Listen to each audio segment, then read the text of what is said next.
483장 찬송 부르시면서 3일 밤 예배 시작하겠습니다.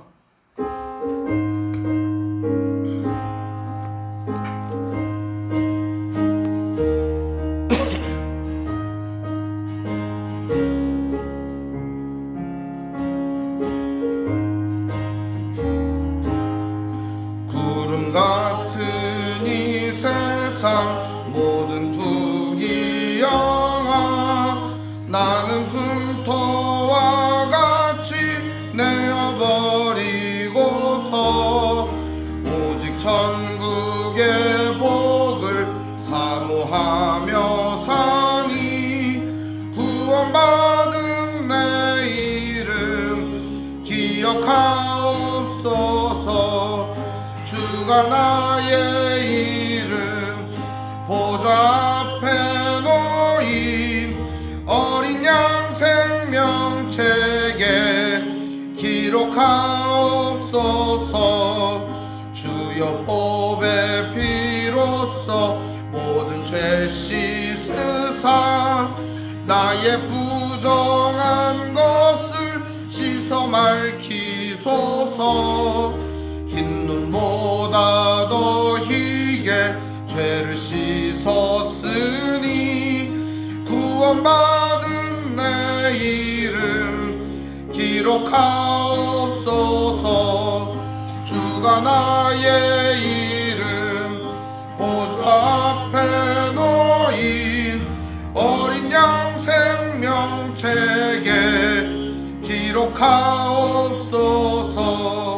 죄가 하나도 없고 아무 병도 없는 영화롭고도 밝은 천국 올라가서 주와 함께 그곳에 길이 살겠으니 이런 소망의 삶은 참된 행복이라. 주가 나의 이름 보좌 앞에 놓인 어린 양 생명책에 기록하옵소서. 한 번 더 찬양합니다. 구름 같은 이 세상 모든 부귀영화 같이 내어버리고서 오직 천국의 복을 사모하며 사니 구원받은 내 이름 기억하옵소서. 주가 나의 이름 보좌 앞에 놓인 어린 양 생명책에 기록하옵소서. 주여 보배 피로써 모든 죄 씻으사 나의 부정한 것을 씻어 맑히소서. 흰 눈보다 더 희게 죄를 씻었으니 구원받은 내 이름 기록하옵소서.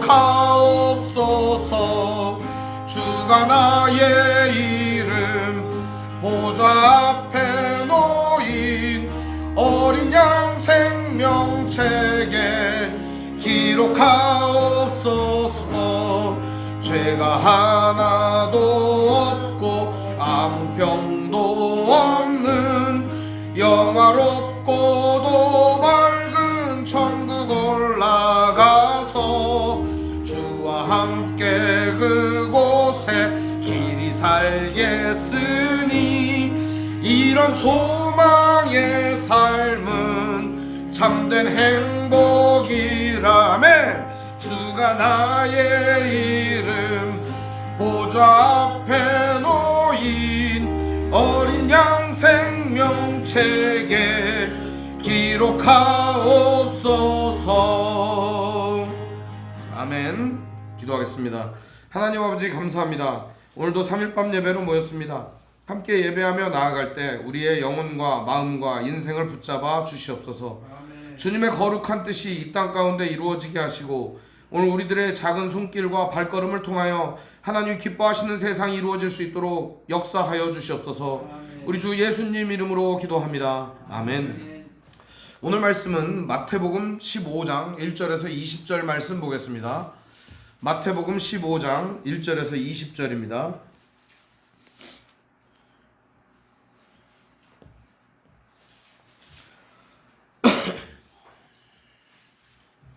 제가 가진 성경은 신약성경 24쪽입니다. 24면 마태복음 15장 1절에서 20절입니다. 제가 읽겠습니다. 그때 바리새인과 서기관들이 예루살렘으로부터 예수께 나와 이르되 당신의 제자들이 어찌하여 장로들의 전통을 범하나이까? 떡 먹을 때 손을 씻지 아니하나이다. 대답하여 이르시되 너희는 어찌하여 너희의 전통으로 하나님의 계명을 범하느냐? 하나님이 이르셨으되 내 부모를 공경하라 하시고 또 아버지나 어머니를 비방하는 자는 반드시 죽임을 당하리라 하셨거늘 너희는 이르되 누구든지 아버지에게나 어머니에게 말하기를 내가 드려 유익하게 할 것이 하나님께 드림이 되었다고 하기만 하면 그 부모를 공경할 것이 없다 하여 너희의 전통으로 하나님의 말씀을 폐하는도다. 외식하는 자들아, 이사야가 너희에 관하여 잘 예언하였도다. 일렀으되 이 백성이 입술로는 나를 공경하되 마음은 내게서 멀도다. 사람이 계명으로 교훈을 삼아 가르치니 나를 헛되이 경배하는도다 하였느니라 하시고 무리를 불러 이르시되 듣고 깨달으라. 입으로 들어가는 것이 사람을 더럽게 하는 것이 아니라 입에서 나오는 그것이 사람을 더럽게 하는 것이니라. 이에 제자들이 나와 이르되 바리새인들이 이 말씀을 듣고 걸림이 된 줄 아시나이까? 예수께서 대답하여 이르시되 심은 것마다 내 하늘 아버지께서 심으시지 않은 것은 뽑힐 것이니 그냥 두라. 그들은 맹인이 되어 맹인을 인도하는 자로다. 만일 맹인이 맹인을 인도하면 둘 다 구덩이에 빠지리라 하시니 베드로가 대답하여 이르되 이 비유를 우리에게 설명하여 주옵소서. 예수께서 이르시되 너희도 아직까지 깨달음이 없느냐? 입으로 들어가는 모든 것은 배로 들어가서 뒤로 내버려지는 줄을 알지 못하느냐?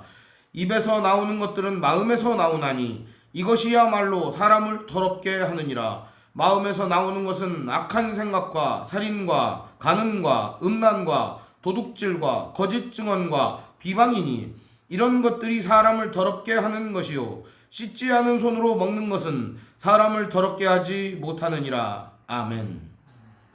오늘 말씀의 제목은 전통으로 하나님의 계명을 이라는 제목으로 말씀의 은혜를 나누겠습니다. 전통으로 하나님의 계명을.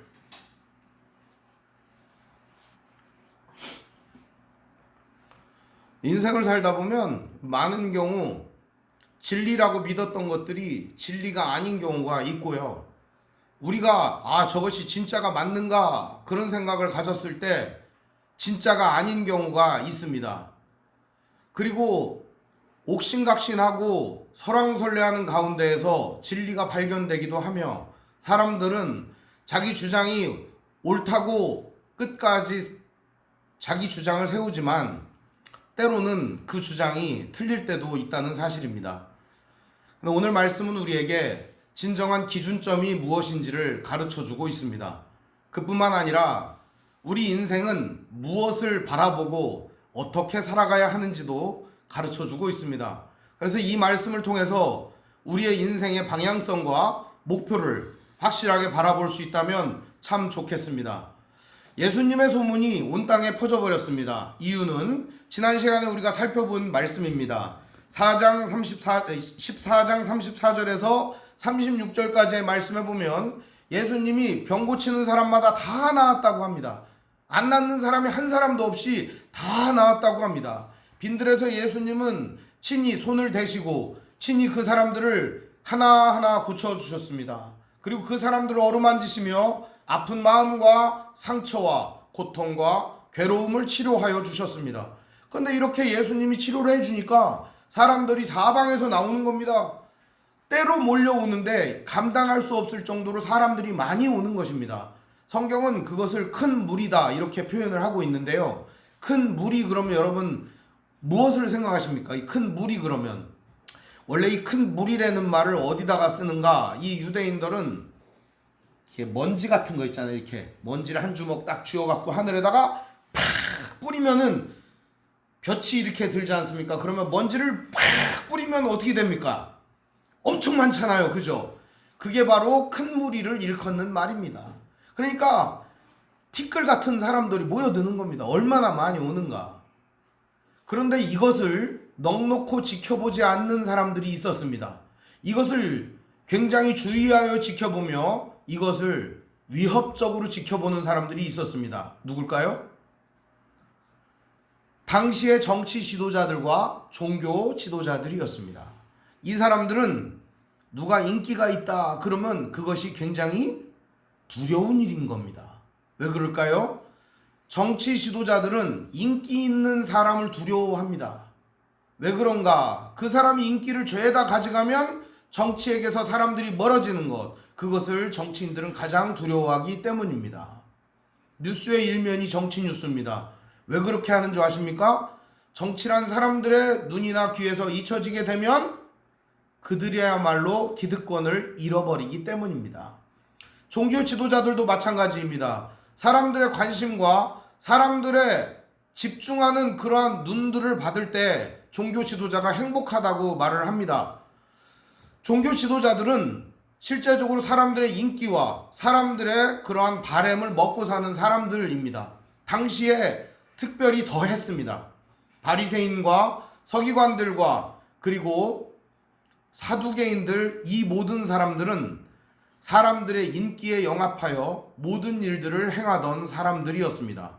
이들이 생각하기에 예수 그리스도라고 하는 사람은 굉장히 위협적인 존재인 겁니다. 여러분들이 생각할 때도 그렇지 않습니까? 사람들이 예수님한테 죄다 몰려가지 정치 집단이나 종교 집단에 아무런 관심이 없는 겁니다. 그럼 어떡할까요? 정치 집단에서 예를 들어서 어떠한 정치를 하고 어떠한 결정을 내릴 때 사람들이 관심이 없으면 그게 가장 두려운 거거든요. 그 사람들은. 종교 지도자들도 마찬가지예요. 자기네들이 이런 건 옳은 거고 이런 건 그른 거야 라고 말할 때 아 그렇구나 해야 자기네들이 힘이 실리는 거거든요. 중세 때 왕도 교황 앞에서 무릎을 꿇어야만 했습니다. 교황 앞에서 무릎을 꿇고 문고리를 잡고 빌었던 역사적 기록이 있어요. 이름하여 카노사의 굴욕이라고 왕이 가서 교황 앞에 가서 빌었습니다. 제발 출교시키지 말아달라고 막 빌었습니다. 그 뒤로 교황권이 굉장히 추락을 하게 되었던 역사가 있습니다. 종교 지도자들 역시도 자기들의 기득권과 자기들의 인기를 놓치고 싶지 않은 것입니다. 왜 그럴까요? 그들은 그것이 생존이라고 생각하기 때문입니다. 거기에 사는 길이 있다고 믿기 때문입니다. 실제로 여호와 하나님을 증거했던 바리새인들과 사두개인들 역시도 하나님이 그들의 생존의 기본이 아니라 사람들의 인기가 생존의 기본이었기 때문입니다. 이것이야말로 추잡스럽고 창피한 일이라고 볼 수가 있습니다. 정치 지도자들에게 있어서 대중들의 인기에 영합하는 포퓰리즘을 따르는 것이 진정한 정치가 아닌 것입니다. 진정한 정치는 경세재민, 백성들을 위하고 사람들을, 나라를 살리는 일을 하는 것이 진정한 정치입니다. 그런데 현재는 많은 사람들이 인기에 영합하고 어떻게 하면 사람들의 이목을 집중시킬 수 있을까에 주목하는 것입니다. 이들은 위기가 다가오자 어떻게 합니까? 똘똘 뭉치기 시작했습니다. 원래 바리새인하고 사두개인들은 부활을 가지고 싸웠습니다. 부활이 있네, 없네 그러면서 엄청 싸웠어요. 그런데 예수님이라고 하는 거대한 적이 나타나니까 우리 당장은 연합하자. 심지어는 외세, 로마의 권력을 등에 업고 다스리고 있는 헤롯 당의 무리들과도 연합을 한 것입니다. 5월 동주가 이루어진 거죠. 이렇게 악랄한 연합이 이루어지다 보니까 이들이 할 수 있는 건 뭘까요? 목표는 단 하나. 누구를 제거하는 걸까요? 예수를 없애자. 이것이 그들의 목표였던 것입니다. 오늘 1절에 보면은 그 모의가 현실로 나타납니다. 그때가 언제입니까? 예수님이 인기를 막 끌고 많은 사람들의 집중을 얻을 그때 바리새인과 서기관들이 예루살렘으로부터 예수께 나와 이르되 예루살렘으로부터 바리새인과 서기관을 어떻게 한 거예요? 파견한 겁니다. 제일 똑똑한 사람, 제일 말 잘하는 사람, 가장 능력이 좋은 사람, 예수가 한마디 하면은 그 말을 받아가지고 지옥으로 떨어뜨릴 수 있는 그런 존재, 이런 엄청난 존재를 내려보낸 겁니다. 즉 중앙에서 파송을 한 것이죠. 이쯤 되면 예수라도 어쩔 수 없겠지, 그러면서 내려보낸 겁니다. 자, 과연 예수님의 운명은 어떻게 될까요, 여러분? 이미 다 아니까 별로 긴장감이 없으시네. 성경은 이렇게 긴장감을 가지고 읽어야 되는데. 그런데 이렇게 예수님이요, 이들이 다가올 때 어떠한 마음을 가지셨을까요? 저는 적군들이 오니까, 저 나쁜 놈들이 때로 몰려오니까 내가 죽을 힘을 다해 싸워야겠다 이러셨을까요? 아닙니다. 예수님은 그들을 한없이 불쌍하게 보셨을 것입니다. 저렇게 연약하고 안타까운 사람들이 있을까? 그런 마음을 가지셨을 겁니다. 그러나 이 사람들은 달랐습니다.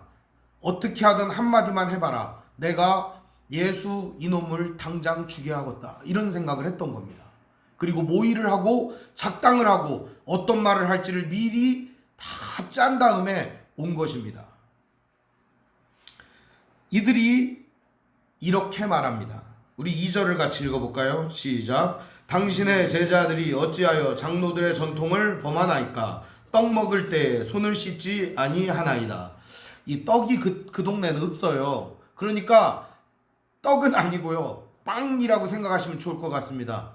여러분들도 빵 같은 거 드실 때 손을 깨끗이 씻고 빵을 드십니까? 아니면 그냥 저기 봉지 열어가지고 그냥 이렇게 빵을 집어서 이렇게 드십니까?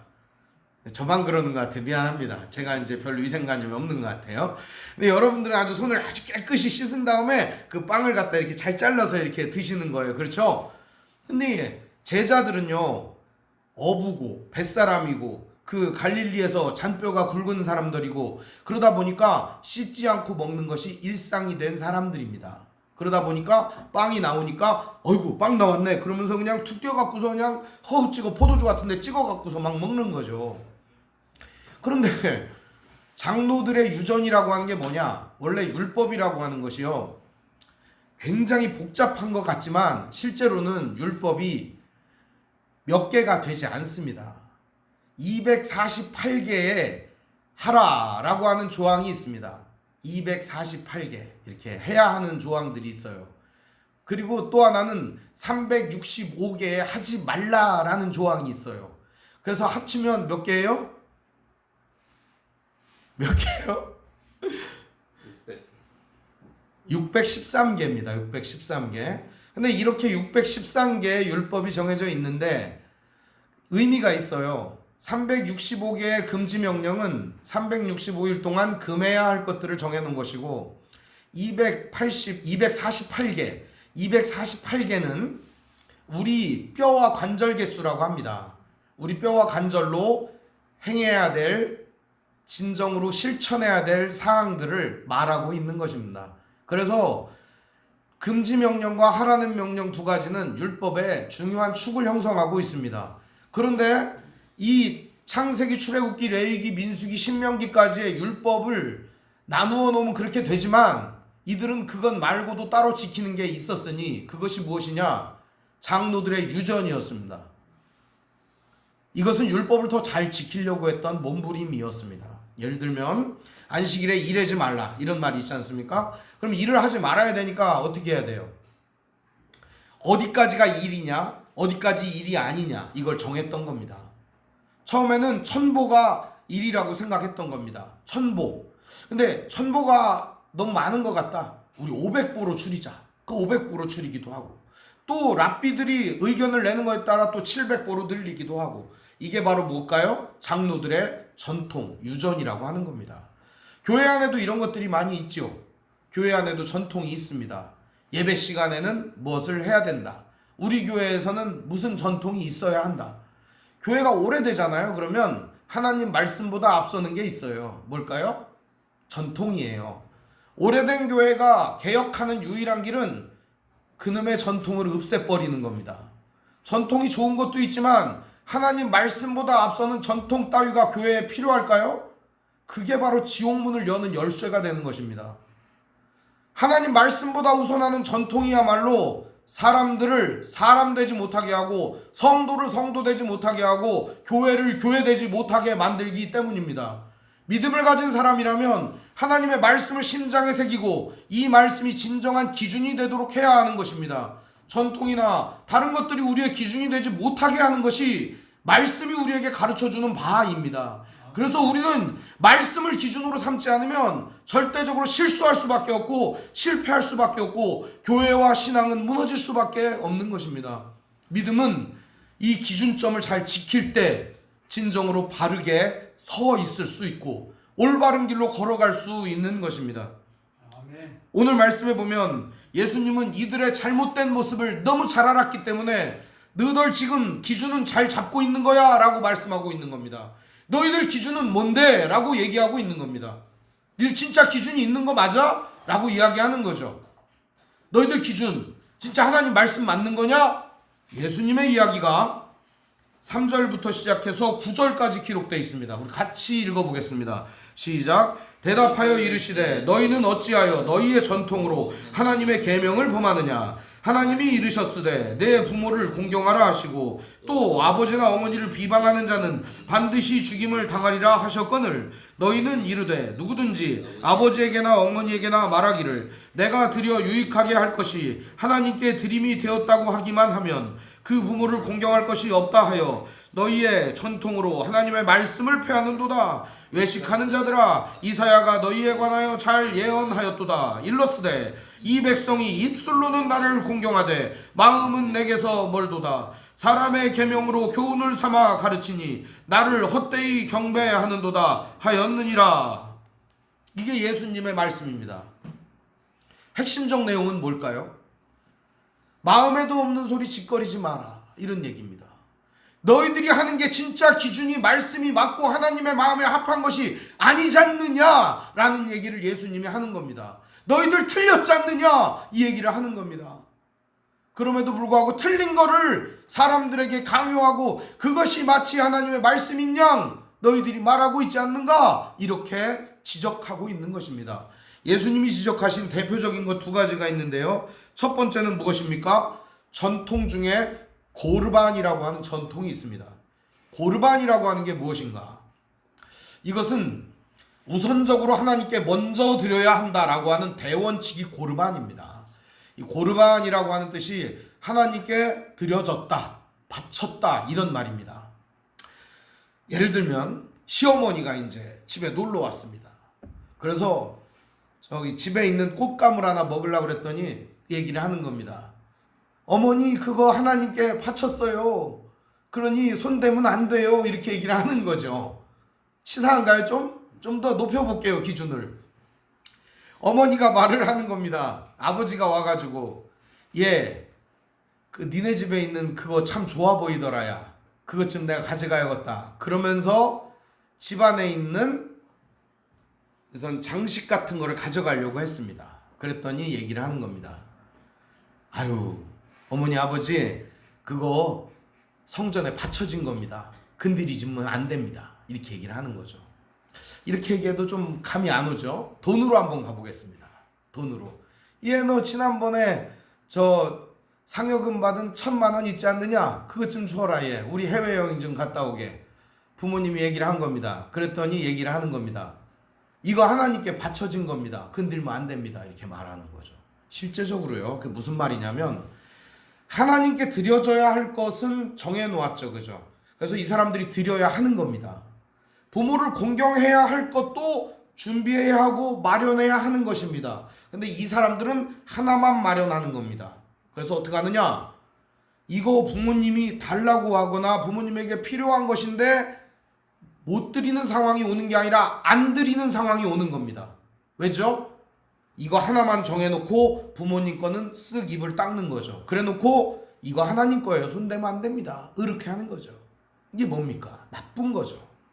예수님 그것을 지적한 겁니다. 너희들 고르반 하나님께 바쳐졌다 드려졌다 그러면서 어머니 아버지께 드려야 할 것 안 주지 않느냐. 어머니 아버지께 드려야 할 마땅한 공경은 드리고 있지 않지 않느냐. 5계명이 무엇이냐? 내 부모를 공경하라, 이것 아니냐? 근데 너희들은 하나님께 드려졌다, 바쳐졌다라고 하는 이름으로 5계명을 얼마나 우습게 여기느냐라고 하는 예수님의 지적이 첫 번째 지적입니다.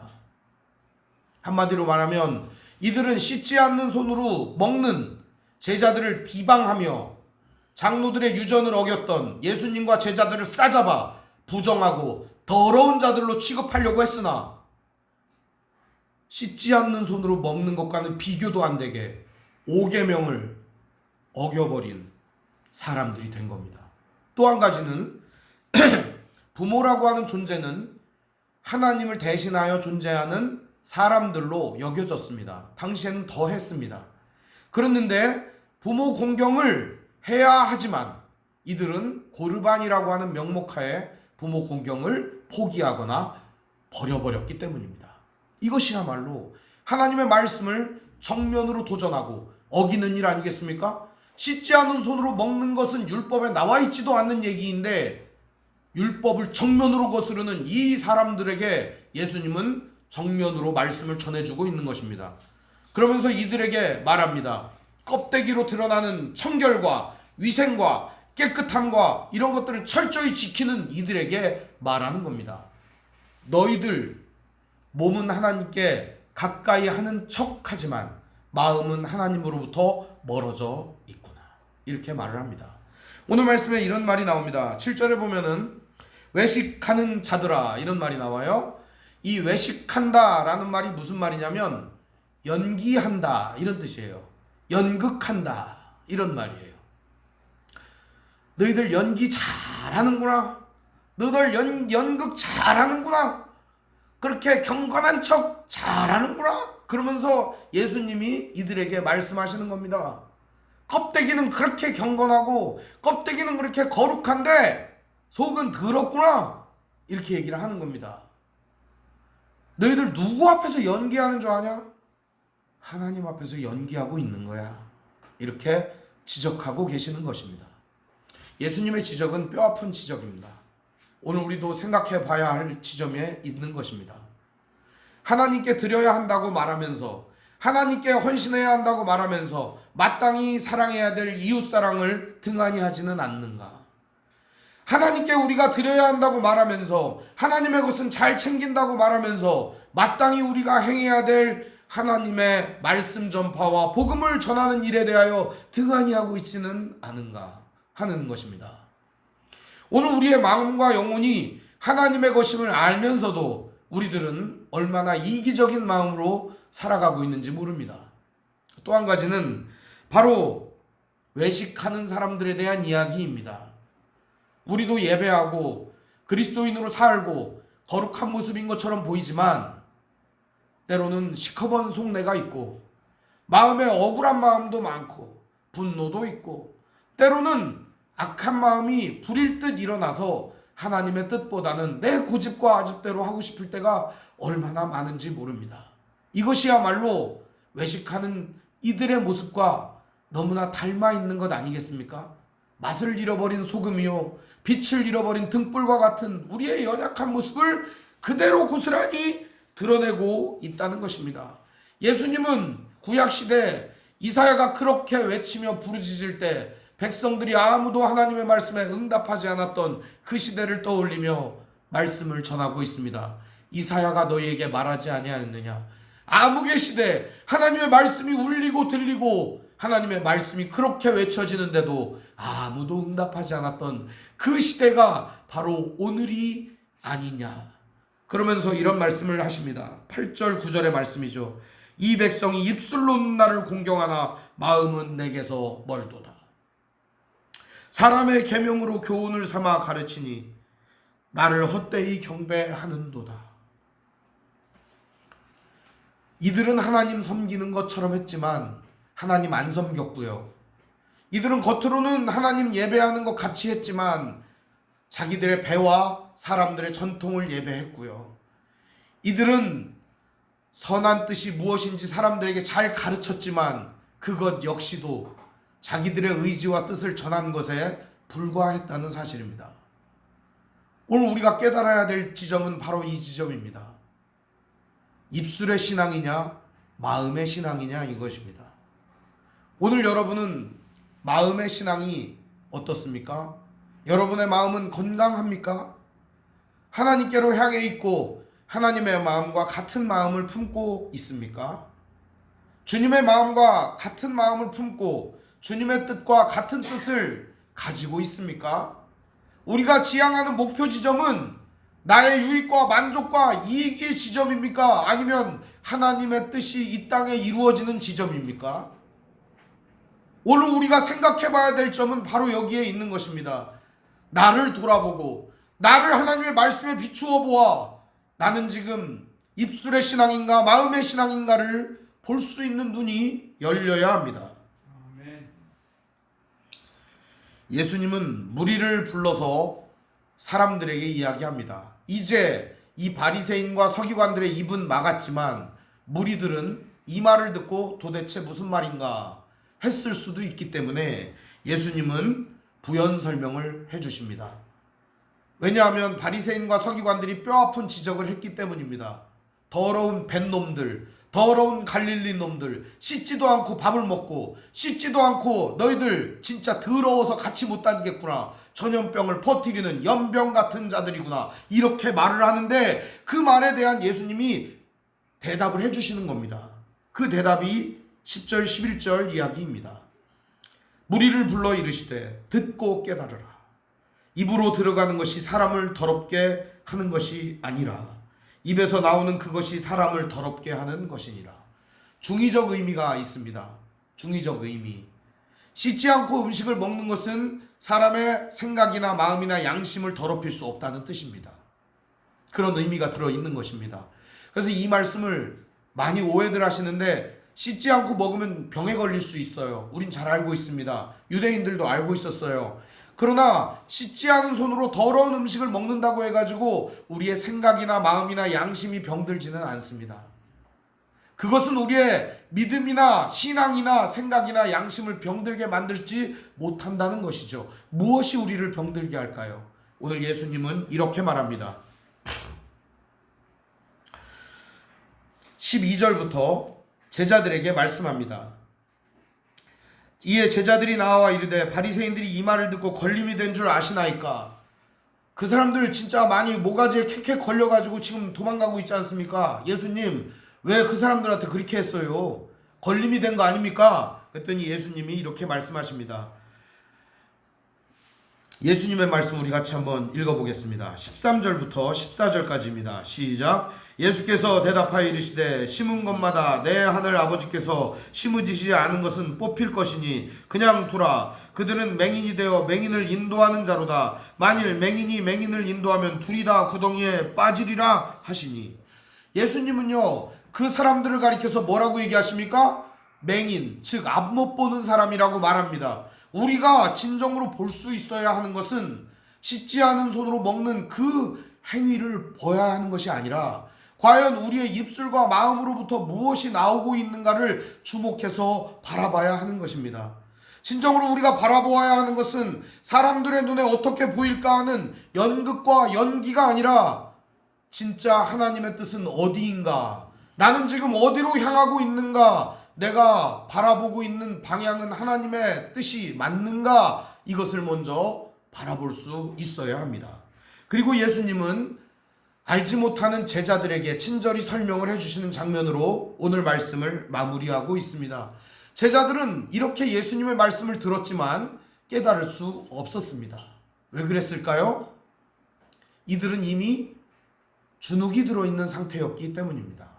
바리새인과 서기관 같은 예루살렘에서 내려온 그 어떻게 보면 높은 사람들이 지적질하는 통에 쫄아가지고 아이고 그렇지 우리가 씻지도 않고 먹어서 아유 형 잘못했네 이러고 있는 상황에 제자들은 예수님께 물어봅니다. 15절 아마 베드로가 안 씻고 먹었던 것 같습니다. 여기 베드로의 이름이 제일 먼저 나오는 거 보니까 베드로가 대답하여 이르되 이 비유를 우리에게 설명하여 주옵소서. 뭐 이미 다 얘기를 했는데 뭘 또 설명을 해달라는 겁니까? 베드로는 아마도 뒷얘기가 궁금했던 것 같습니다. 예수님은 이렇게 말씀하십니다. 아직도 깨달음이 없느냐? 아마도 이 말씀을 야단치지 않았을 거예요. 이것도 몰라? 그게 아니고 아직도 깨달음이 없느냐? 봤잖니? 아직도 깨달음이 없느냐? 그러면서 예수님이 말씀해 주십니다. 입으로 들어가는 모든 것은 배로 들어가 뒤로 내버려지는 것이다. 먹은 건 변으로 나오는 거야. 이렇게 얘기를 하시고, 입에서 나오는 것들은 마음에서 나오니 이것이야말로 사람을 더럽게 하느니라. 즉 똥이 사람을 더럽게 하는 게 아니라 입에서 나오는 말이 사람을 더럽게 만든다. 이렇게 말하는 것입니다. 오늘 우리는 똥이 더럽다 하고 똥을 피하죠. 냄새 난다 하죠.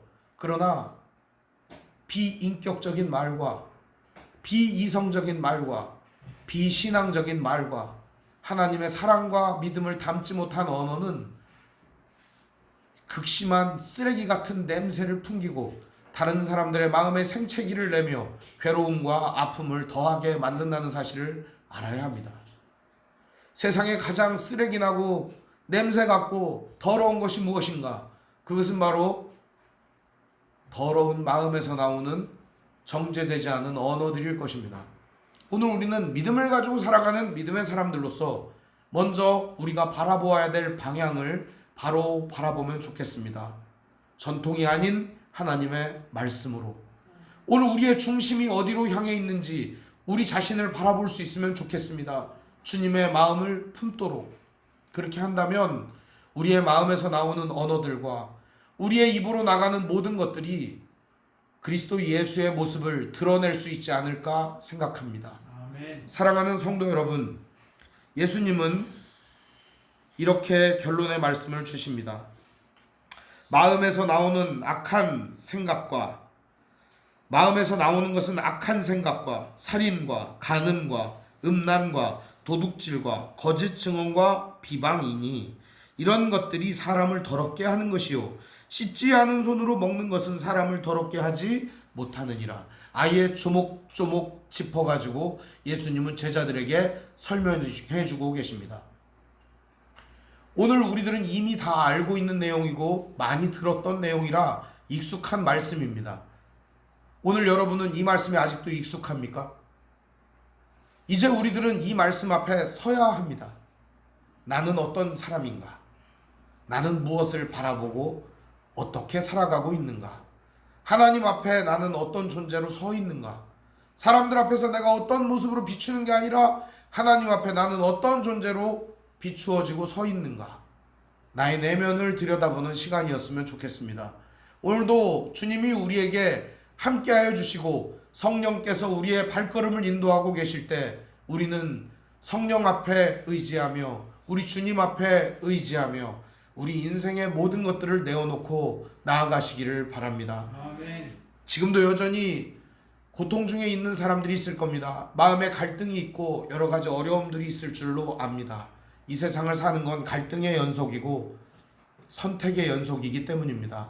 여러분, 지금 선택의 기로에 있다면 하나님의 뜻을 선택하시고 하나님의 뜻대로 살아가시고 우리 주 예수님이 보여주신 그 모범으로 살아가시기를 주님의 이름으로 축원드립니다. 아멘. 기도하겠습니다. 사랑과 은혜가 풍성하신 아버지 하나님, 은혜와 사랑을 감사를 드립니다. 전통으로 하나님의 계명을 우습게 여겼던 바리새인과 서기관들의 무리를 봅니다. 전통과 여러 가지 얽매인 교회에 지금까지 내려오는 관습으로 하나님의 말씀과 우리 앞에 기준이 되는 하나님의 뜻을 외면했던 우리의 모습들을 이 시간 내려놓고 주님 앞에 반성하고 회개합니다. 주님, 오늘 우리들의 부끄러운 마음을 받아주시사 깨끗하게 하여 주시고 하나님의 거룩하신 뜻 가운데에서 온전히 살아갈 수 있도록 붙잡아 주시옵소서. 우리 주 예수님 이름으로 기도합니다. 아멘. 교회 소식을 알려드리겠습니다. 교회 소식은 오늘 함께 예배하신 모든 분들 주님의 이름으로 환영합니다. 우리 옆사람 앞뒷사람 인사하겠습니다. 사랑합니다. 사랑합니다. 네, 여러분 사랑합니다. 하나님의 말씀인 성경을 가까이 두고 매일 읽으시고 기도로 하나님과 교제하시고 말씀대로 사랑하며 사시기를 바랍니다. 목회자의 경건을 위해 기도해 주시기 바랍니다. 정치 지도자들과 남북 관계를 위해서 기도하시기 바랍니다. 가난한 자들과 소외된 자들을 도우며 기도하시기를 바랍니다. 선교사님과 가족을 위해서 기도하시기를 바랍니다. 아픔과 고통 중에 있는 성도를 위해 기도하시기를 바랍니다. 묵상과 전도를 생활화하시기를 바랍니다. 우크라이나 전쟁 종식과 산불 피해자들과 수해 피해자들을 위해서 기도해 주시기 바랍니다. 코로나가 다시 기승을 부리고 있습니다. 건강에 유의하시기 바랍니다. 즐거운 연휴가 되셨을 줄로 믿습니다. 이제 연휴가 끝났으니 여러분 힘차게 일하시고 힘을 내셔서 일하시기 바랍니다.